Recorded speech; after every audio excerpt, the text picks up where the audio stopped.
Hello, and welcome to Mommy's Journey.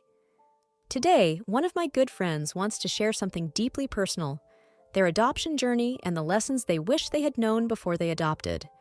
Whether you're considering adoption, currently fostering, or just curious, my hope is that this story brings you insight and comfort. After 7 months of fostering Mia and her brother Lucas, we stood before a judge and raised our hands. We promised to love and care for them as our own, and just like that, it was official. We were finally a family. After countless delays, setbacks, and moments of doubt, we had crossed the finish line we had dreamed of for so long. But here's the thing. I didn't feel the overwhelming joy I thought I would. Instead, I felt conflicted. Why? Why didn't I feel the elation I had imagined? Adoption had been part of our family's vision for years. My husband, who was adopted at birth, always spoke passionately about the importance of giving children a forever home. I, too, experienced adoption of a sort, having been unofficially adopted as a teenager. It felt like a calling, a natural step after we had our 3 biological children. When we learned about Mia and Lucas, siblings in foster care looking for a family, we felt drawn to them. It wasn't the scenario we had envisioned, but it felt right. Little did we know that while we were dreaming of adoption, Mia and Lucas were dreaming of a family who would truly understand them. And so, we prayed. We prepared. We chose this path. But change, even when it's the change you desperately want, has a way of blindsiding you with its emotional weight. One evening, Mia, our new 12-year-old daughter, turned to me and said, "I thought I would be happy after I got adopted, and I am. But sometimes the emotions, they just come.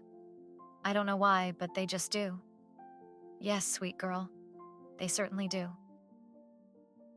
As I adjusted to the new dynamics in our home and learned how to care for 2 children who had experienced deep trauma, I found myself crying almost daily. It wasn't sadness, exactly. It was guilt, confusion, and exhaustion all rolled into one. Shouldn't this have been the happiest time in our lives? What I didn't realize at the time was that I, too, was allowed to feel a range of emotions. So if I could go back to the beginning of this journey, here's what I'd tell myself, and what I hope might resonate with you. 1. Mixed emotions are allowed.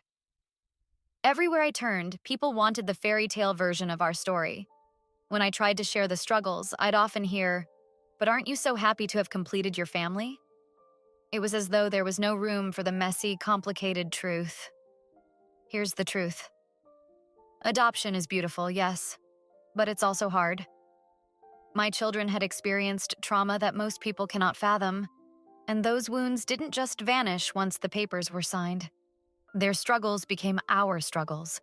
There were moments of joy, celebrating milestones, bonding over shared interests, but there were also moments of sadness, grief, and doubt. And that's okay. Dr. Caroline Leaf once said, "Feeling sad after making the right decision doesn't mean it was the wrong decision." That quote became my mantra. So, if you're in the midst of a life-changing decision, whether it's adoption, having a baby, or something else entirely, remember, mixed emotions don't invalidate the beauty of your choice. 2. Adjusting to a new normal takes time. Do you know how long it takes the average new mom to adjust to motherhood? About 5 months, according to one study. Now, imagine adopting older children who've lived through trauma. There's no handbook for that. For me, it took much longer than 5 months to find my footing. In the beginning, I put immense pressure on myself to get it right immediately. I wanted to feel steady, to have all the answers. But most days, I felt like I was dancing off beat.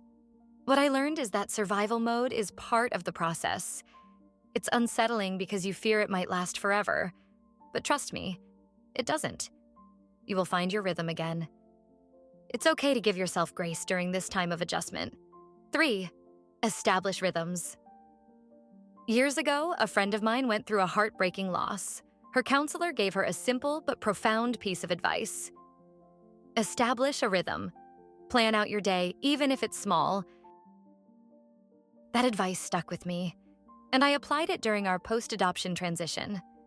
I started creating weekly rhythms that gave me and my family something to look forward to.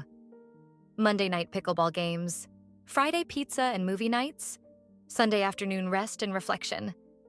These routines weren't just about filling time. They became anchors. They gave me the strength to navigate the hard days and offered my children a sense of stability. Stephen Covey, in his book, The 7 Habits of Highly Effective People, said it best. The key is not to prioritize what's on your schedule, but to schedule your priorities. And during this transition, one of those priorities was taking care of myself. Because here's the thing.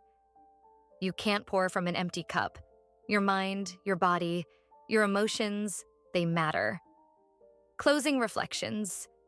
Maybe you're not standing in front of a judge, raising your hand to promise your love and commitment.